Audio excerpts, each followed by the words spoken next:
जय श्री कृष्ण.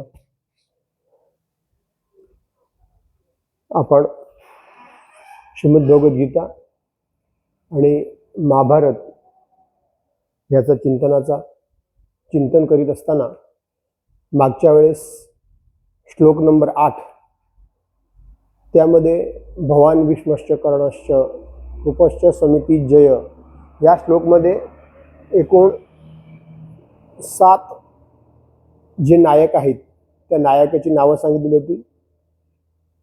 जी नायकाची नावं सांगितली आहेत त्यापैकी पहिले जे 3 नायक आहेत द्रोण, पितामह भीष्म आणि कर्ण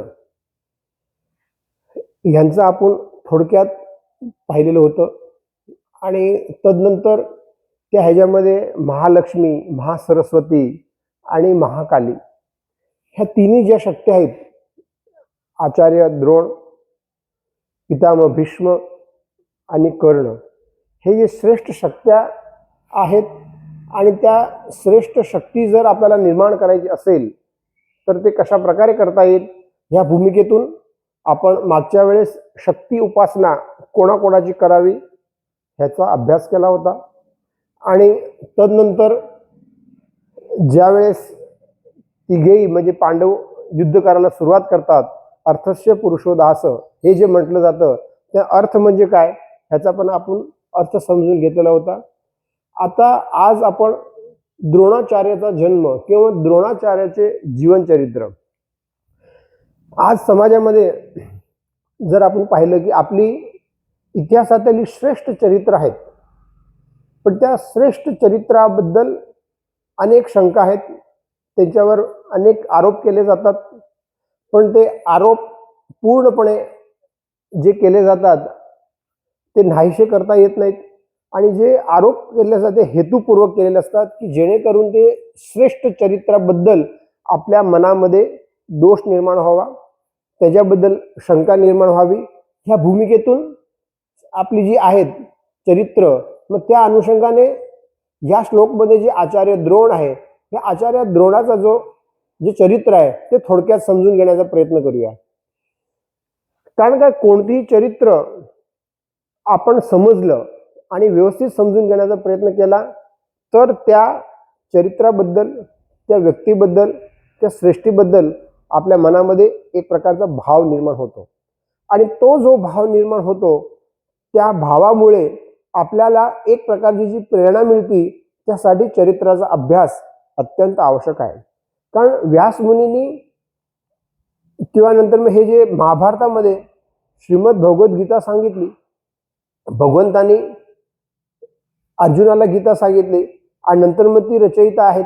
आणि त्या अनुषंगाने ज्या वेळेस पहिल्या अध्यायामध्ये वेगवेगळे चरित्र सांगण्यात आले, त्यामध्ये खास करून पांडवाची चरित्राची नावं वेगळी सांगितली, त्याचा आपण पूर्ण अभ्यास केला, जी 19 चरित्र होती त्याची. त्यानंतर आता दुर्योधन, त्यांच्या सेनामध्ये कोणकोणती श्रेष्ठ व्यक्ती आहेत त्यांची नावं सांगत आहेत. त्यापैकी द्रोणाचार्यचा आपण थोडक्यात समजून घेण्याचा प्रयत्न करूया की द्रोणाचार्याचा जन्म जो झाला, त्यांची आई वडील म्हटलं की ती ऋषी भारद्वाज व स्वर्गाची अप्सरा धृताची. या भारद्वाज आणि अप्सरा धृताची ह्यांच्यापासून द्रोणाचा जन्म झालेला आहे. पण तिथं जे काय नमूद करण्यात आलेलं आहे की जे काय शास्त्रामध्ये आहे त्या दृष्टिकोनातून ऋषी भारद्वाज हे ज्या धृताची अप्सरा यांच्याकडे पाहिल्यानंतर त्यांचा काम जागृत झाला. काम जागृत झाल्यानंतर त्याचं वीर्य स्खलन झालं आणि ते जे वीर्य होय ते द्रोणामध्ये, थोडक्यात कलश, या कलशामध्ये ते पडलं आणि त्यामध्ये द्रोणाची वाढ झाली असं त्यात नमूद आहे. आणि त्या दृष्टिकोनातून जे ऋषी द्रोणाचार्य आहेत ते अयोनिज आहे असं म्हटलं जातं. काही काही ठिकाणी लोक प्रश्न निर्माण करतात की द्रोण खरोखरीच अयोनिज आहे का त्यांना अयोनिज दाखवलेलं आहे. आता जर ते अयोनिज आहे का अयोनिज दाखवले त्याच्यामागे कदाचित 4 कारणं असावी. जर आपण त्याच्या थोडक्यात जर बघितलं तर धृताची नावाची अप्सरा आली आणि भारद्वाजकडून त्याचा जन्म झाला, परंतु ती नंतर अप्सरा स्वर्गात निघून गेली. त्याची वाढ जी झालेली आहे ती वाढ ऋषी भारद्वाजद्वारा त्याचे जे काही शिष्य होते अग्निवेश, त्या अग्निवेश यांनी त्यांचं पालन पोषण करून द्रोणाची वाढ केलेली आहे. त्यामुळे हित कदाचित आईला दाखवायचं नसेल आणि वडिलांद्वारा त्याची वाढ झाली असल्या कारणानं एक कारण असावं. दुसरं जे आहे ते द्रोणाच्या आईचे नाव प्रसिद्ध केल्याने कदाचित स्त्री जातीवरती अन्याय होण्याची शक्यता असेल, हाही दुसरा भाग आहे. त्यानंतर तिसरं जे आहे, धृताची अप्सरापासून जन्म ती पुन्हा स्वर्गात गेल्याची ती नोंद आहे. आता जनरली बऱ्याच ठिकाणी वाचनात येतं आणि शास्त्रामध्ये नमूद असतं की अप्सरा स्वर्गातून पृथ्वी लोकावरती येते. एखाद्या नंतर मग ऋषी सोबत त्यांचा समागम होतो, मूल जन्माला येतं आणि नंतर ती पुन्हा निघून जाते. जशी आपल्याला सगळ्यांना माहिती आहे त्याप्रमाणे वाल्मिकी आणि मेनका यांच्यापासून शकुंतलाचा जन्म झाला. ती कण्व ऋषीच्या आश्रमात राहिली आणि कण्व ऋषीद्वारा त्याचं संगोपन झालं आणि ती मोठी झाली. आणि त्याप्रमाणे ह्याच्यामध्ये पण असावं असा जो विषय आहे. आणि चौथा भाग जो सगळ्यात महत्वाचा आहे की अयोनिज जे होते, द्रोणाचार्य अयोनिज होते. तसं पांडव आणि हे सगळे कौरव हे सर्व अयोनिजच होते. आणि हे जे कलश यात जे म्हटलेलं आहे की त्यावेळेचं सायन्स इतकं प्रगत असेल की त्या ह्याच्यामध्ये जसं आज आपलं सायन्स इतकं डेव्हलप झालेलं नाही आहे की गर्भाच्या बाहेर त्या फेटसची वाढ होऊ शकेल, परंतु त्यावेळी तेवढी वाढ झाली असेल. आणि हे जे कलश म्हटलेलं आहे किंवा नंतर म्हणजे द्रोण म्हटलेलं आहे, त्या द्रोणामध्ये जसं गर्भाशयामध्ये ज्या आवश्यक गोष्टी त्या गर्भाला आवश्यक असतात त्या सगळ्या त्याला आउट ऑफ वूम मिळत असतील आणि त्यामुळे त्यात तशी वाढ झाली. कारण कौरवाची पण त्याचप्रमाणे 100 कलशामध्ये त्याचं ते ठेवण्यात आलं होतं आणि एकाच वेळी वाढ झालेली होती. आणि त्या भूमिकेतून त्यावेळेची जी डेव्हलपमेंट झालेली होती त्याचं दुसरं जर आपण उदाहरण घ्यायचं झालं की खरोखरीच ऋषी जे होते आपले ते मंत्रद्रष्टा होते. व्यास मुनींनी संजयला दिव्य दृष्टी दिली आणि त्या दिव्य दृष्टीद्वारा महलमध्ये बसून किंवा राजमहालात बसून ते कुरुक्षेत्रावरील सगळे युद्ध पाहू शकत होते. आता जी दूरदृष्टी आपल्या दृष्टीच्या बाहेरच्या बाबी आहेत, परंतु आजच्या युगामध्ये जर आपण बघितलं की फॉरेनमध्ये, अमेरिकेमध्ये, कुठं ऑस्ट्रेलियामध्ये एखादी मॅच सुरू असते, तिथं काहीतरी घटना घडली तर आपण इथं आपल्या घरामध्ये टीव्हीमध्ये, पीसीमध्ये किंवा मोबाईलमध्ये सहजगत्या त्या बाबी आपण पाहतो. ते कशा प्रकारे आपण पाहतो याची आपल्याला जाणीव आहे का? नाही. ते आपल्याला कळतं का? नाही. परंतु तिथं जी काही घटना घडली असेल ती कॅच केली जाते सॅटेलाइटद्वारा. तिथं म्हणजे सॅटेलाइट मधून इथं जे काय टावर असेल त्या टावरवर दिली जाते. तिथून नंतर मग आपल्या मोबाईलमध्ये किंवा नंतर मग पीसी मध्ये त्या अँटिना किंवा डिशद्वारा आपल्याला ते पाहू शकतो. त्यातले जे एक्सपर्ट्स आहेत त्यांना ह्या बाबी सगळ्या माहिती आहेत. पण ती जी घटना आहे, ते जे तिथं सीन आहे, जे दृश्य आहे ते आहे तसंच आज आपण आपल्या घरामध्ये बसून पाहू शकतो. आणि ती जी सॅटेलाइटद्वारा ज्या सगळ्या बाबी होतात ते कशा जातात, कशा येतात, सर्वसामान्य आपल्यासारख्या माणसाला ते माहिती नाही. पण त्यातले जे एक्सपर्ट्स आहेत त्यांना माहिती आहेत. ते इतकं. आणि त्यावेळेस जी दिव्य दृष्टी दिली होती त्या दिव्य दृष्टीद्वारा त्या समोरच्या माणसाच्या मनामध्ये नेमका कोणता विचार सुरू आहे हे देखील संजय जाणू शकत होता. आणि त्या भूमिकेतून दुर्योधनाच्या मनात जे जे विचार सुरू आहेत ते ज्या हेतूने, ज्या दृष्टीने पाहतो त्याचं संजयनी पहिल्या अध्यायामध्ये वर्णन केलेलं आहे. आणि त्या अनुषंगानं द्रोणाची वाढ झालेली होती, द्रोणाचा जन्म झालेला होता. द्रोणाचा जो विद्याभ्यास होता त्यापैकी शस्त्राभ्यास आणि शास्त्राभ्यास. शस्त्राभ्यास त्यांनी परशुराम यांच्याकडून शिकलेले आहेत. आणि शास्त्र जे आहेत ते भारद्वाजाचे शिष्य अग्निवेशाला ती संपूर्ण जबाबदारी सोपवण्यात आलेली होती. द्रोणाचार्याचं संगोपन करणं, त्याचं पालन पोषण करणं आणि मोठं करणं. आणि अग्निवेशकडून त्यांनी जे संपूर्ण 14 विद्या शिकलेले होते. जसं मागच्या वेळेस आपण म्हटलं द्विजोत्तम, द्विजात उत्तम. द्विज होण्यासाठी काय काय अभ्यास करावा लागतो ह्याचं संपूर्ण आणि डिटेलमध्ये आपण तो अभ्यास केलेला आहे. आणि त्याप्रमाणे द्विज हे बनलेले होते. आणि ते द्विज हे बनत असताना त्यांनी अग्निवेश यांच्याकडून संपूर्ण शिक्षण घेतलेलं होतं.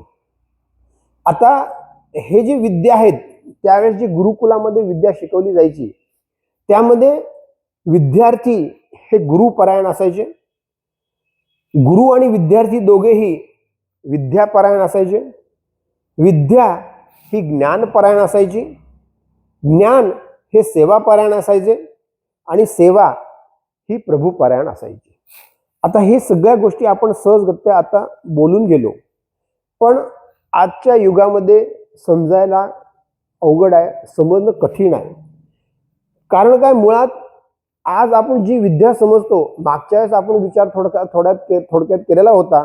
ज्यावेळेस मी सरस्वती उपासना करत असताना विद्या कोणती, तर आज जे आपण शिक्षण घेतो आहे त्यामुळे जडत्व निर्माण होऊ लागलेलं आहे. जीव, जगत आणि जगदीश यांच्याकडे बघण्याचा दृष्टिकोन निगेटिव्ह होत चाललेला आहे. पॉझिटिव्ह व्हायला पाहिजे की जीव, जगत आणि जगदीश ह्या ज्या बाबी आहेत ते आहेच, ह्याबाबत आपल्याला संशय आहे.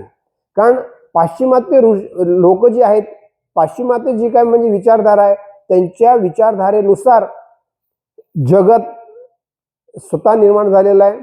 त्याला रचयिता कोण नाही आहे, कंट्रोलर कोण नाही, नियंत्रण करणारा कोणी नाही आहे, अशी त्यांची भूमिका आहे, त्यांचे विचार आहेत. पण आपलं शास्त्र आणि आपल्या भारतीय संस्कृतीनुसार जगत स्वतः निर्माण झालेलं नाही, तर भगवंताने ते निर्माण केलेलं आहे. त्याच्यामागं कोणीतरी भगवान हा कंट्रोलर आहे.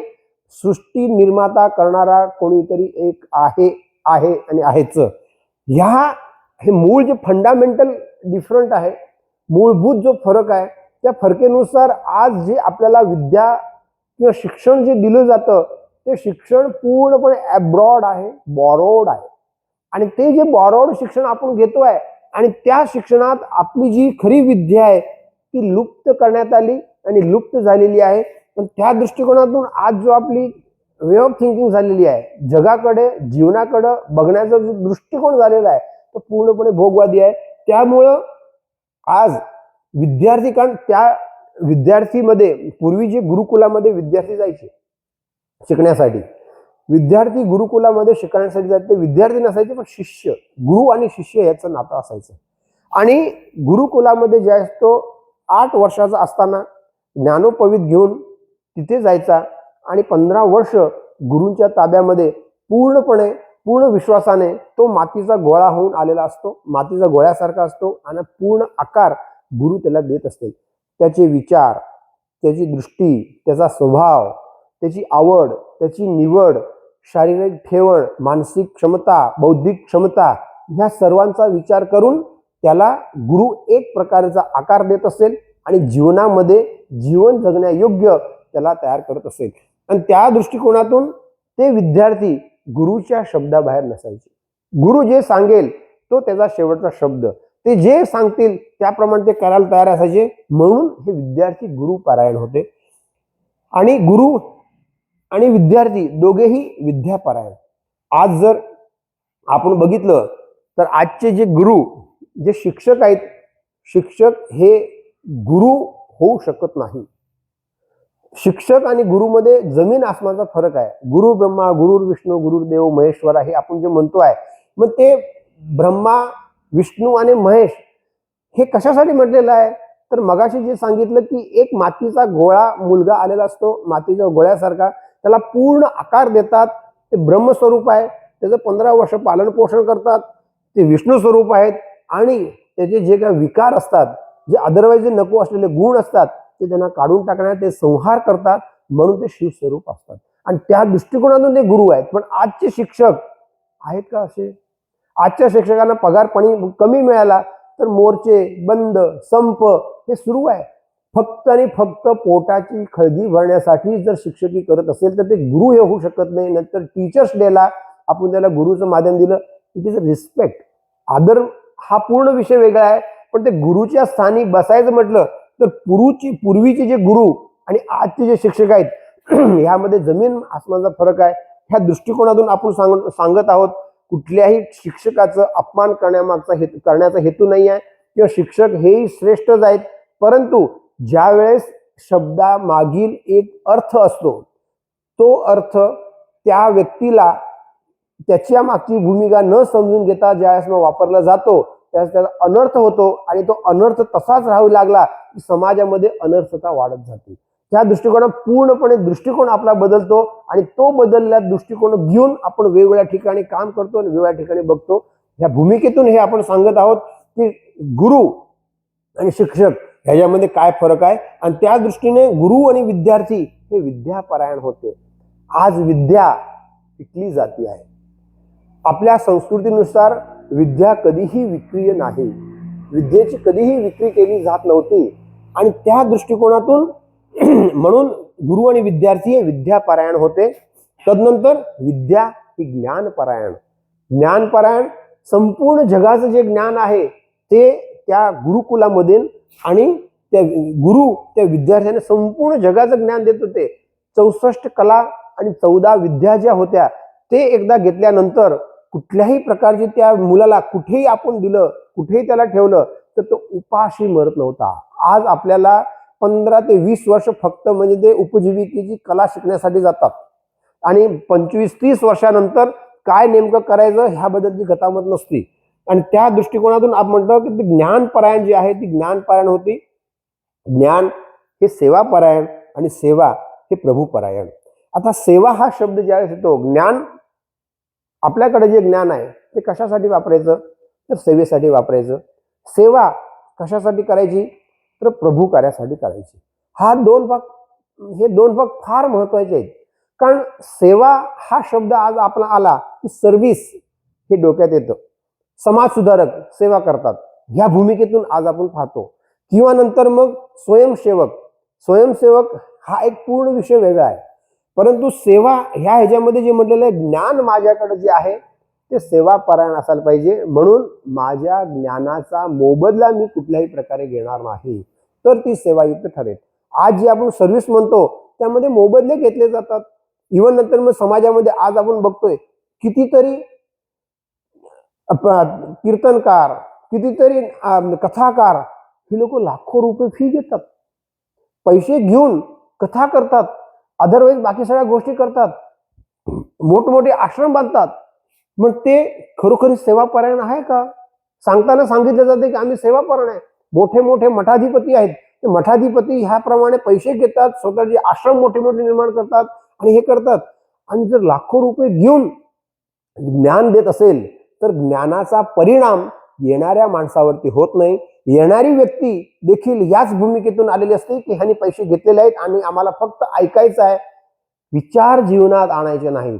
हे सूक्ष्म फरक जे आहे ते सूक्ष्म फरक आज लुप्त झालेला आहे आणि ते समजून घेण्याचा माणसं प्रयत्न करत नाही आहेत. त्यामुळे आपल्या हिंदू समाजामध्ये कितीतरी सगळ्या प्रकारचे प्रवचनकार, कथाकार, कितीतरी मोठमोठ्या सप्ताह होतात, पण समाजामध्ये त्याचा परिणाम दिसतो का?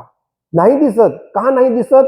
त्याच्या मूळ जे कारण आहे ज्ञान जे आहे ते सेवापरायण न राहता फक्त आणि भौतिक परायण झालेलं आहे.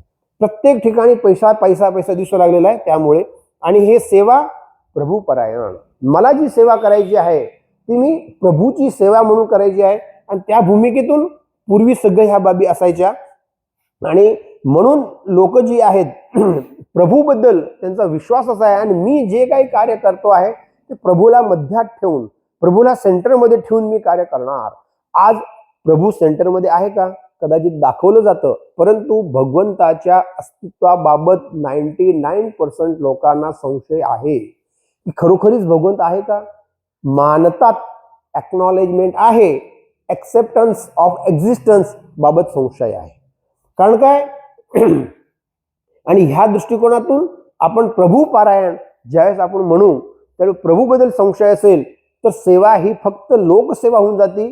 लोकसेवा ही प्रभुसेवा ठरू शकत नाही. ह्या भूमिकेतून पूर्वीचे शिक्षण दिलं जात होतं आणि त्या अनुषंगाने द्रोणांची वाढ झाली होती. द्रोणांनी असे शिक्षण घेतले होते आणि द्रोणाचार्यांनी त्याच्या जीवनामध्ये ह्या शिक्षेद्वारा 2 व्रत घेतलेली होती, अयाचकता आणि विद्या विकणार नाही.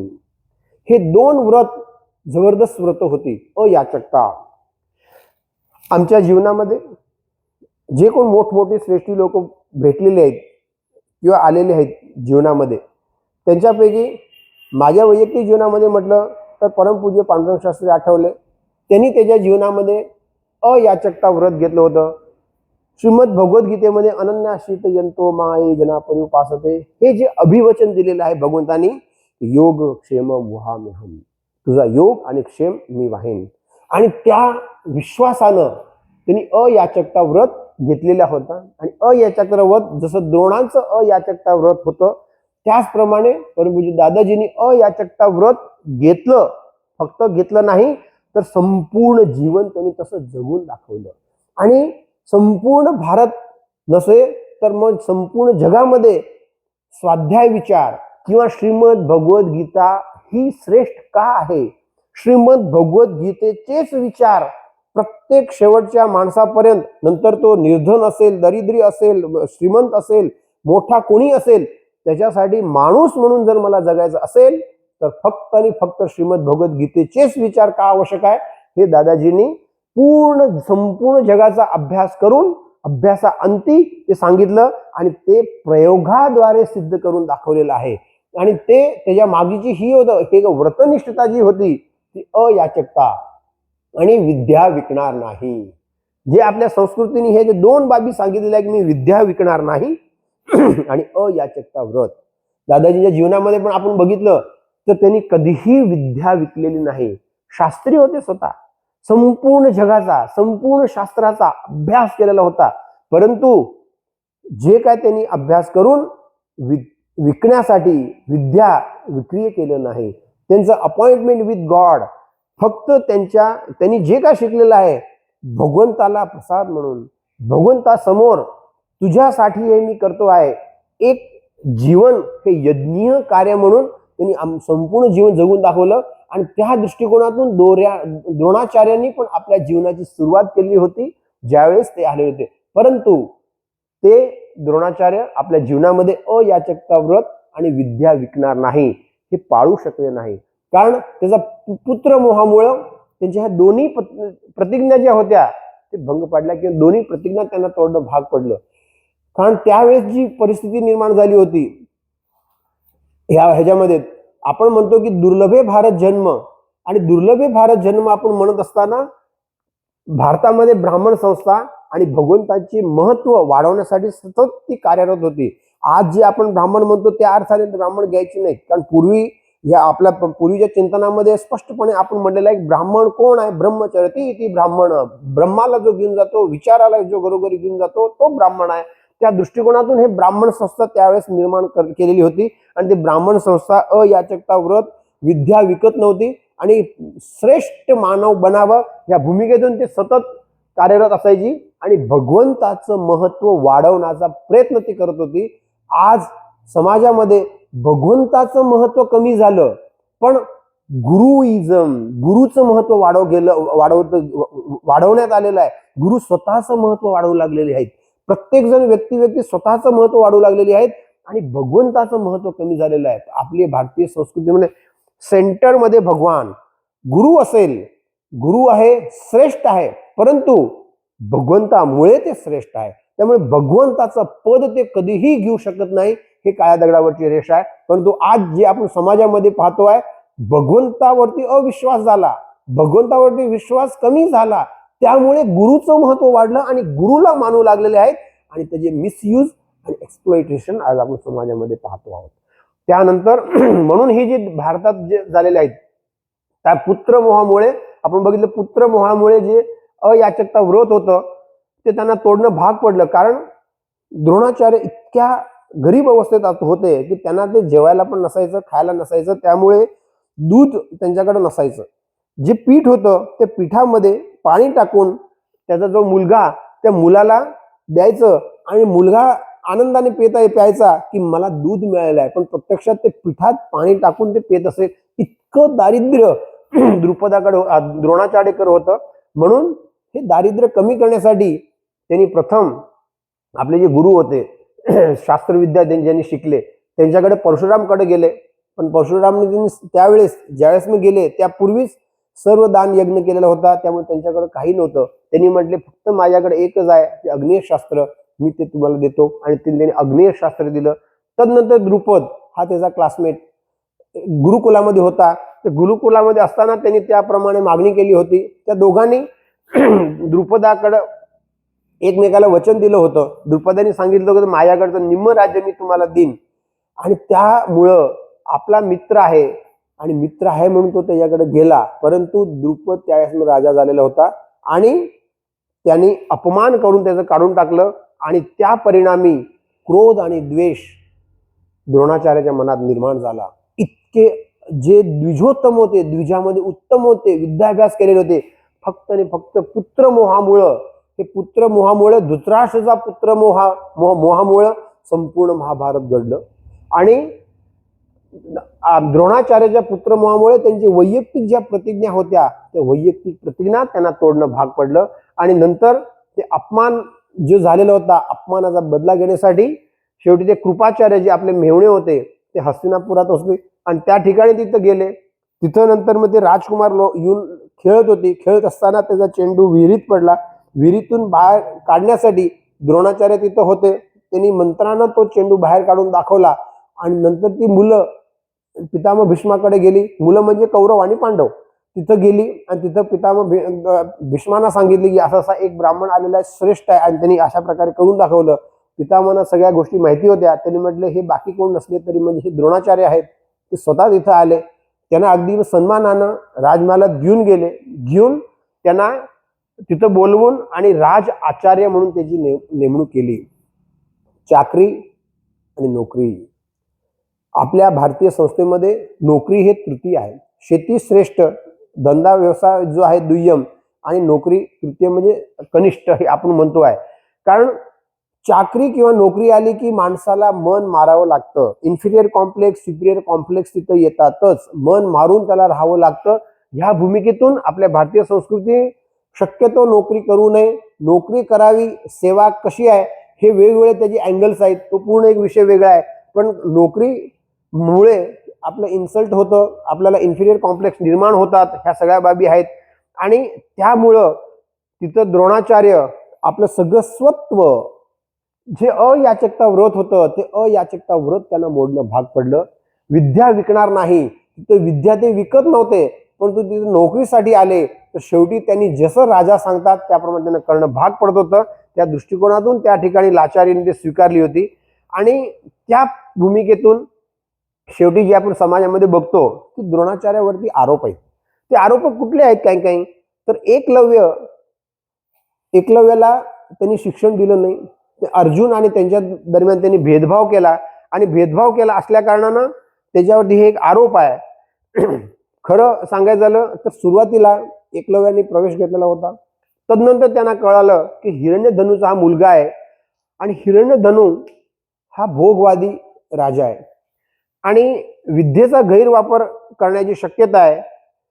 आता इथं जसं मगाशी आपण बोललो होतो की विद्या विक्री करायची, तरी द्रोणाने नाइलाजाने तिथं नोकरी स्वीकारली असली तरी पण त्याच्या मनात एक दृढता होती की जे मी ही विद्या देईल ती विद्येचा गैरवापर होता कामा नये.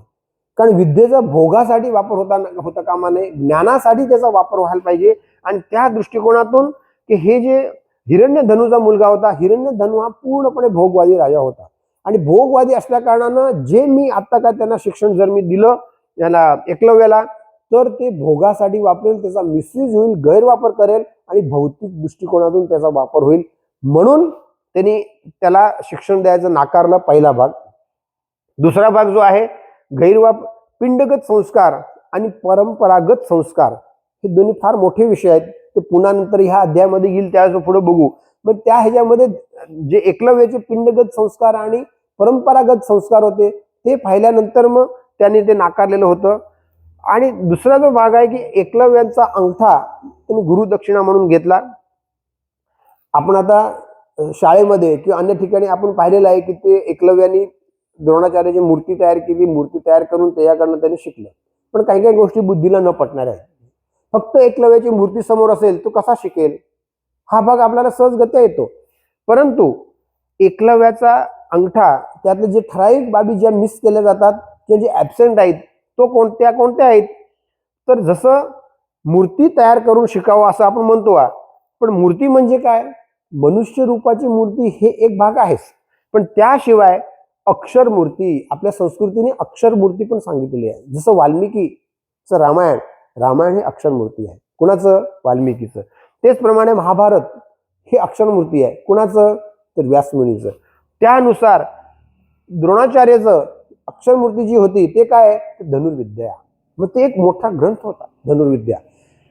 त्या धनुर्विद्याचा जे ग्रंथ होता, जो अभ्यास त्यांनी केला न सांगता न विचारता, आणि अभ्यास केला हे ज्यावेळेस मग त्यांना कळालं एकलव्याचं, ज्यावेळेस म्हणजे तिथं फक्त आपल्याला एकाच गोष्टी सांगितलं जाते, दोघं एकत्र आले, त्यांनी गुरुदक्षिणा मागितली, परंतु द्रोणाचार्य आणि एकलव्यांच्या दरम्यान मोठी चर्चा झाली असेल. तू कुठून शिकलास, कसा शिकलास, काय? कारण काय, ज्ञानाशिवाय शिकवल्याशिवाय तर कोणी हे नाहीये.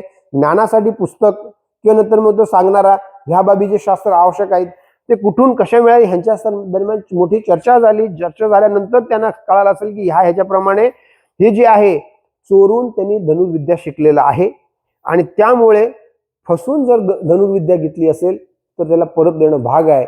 त्या वेळची म्हणजे प्रथा होती, आणि त्या दृष्टिकोनातून द्रोणाचार्याने ती जी विद्या घेतलेली होती ती विद्या परत घेतली, आणि त्याचा योग्यरित्या वापर करण्याच्या दृष्टिकोनातून त्यांना सांगण्यात आलं होतं, पण ते नाही झालं.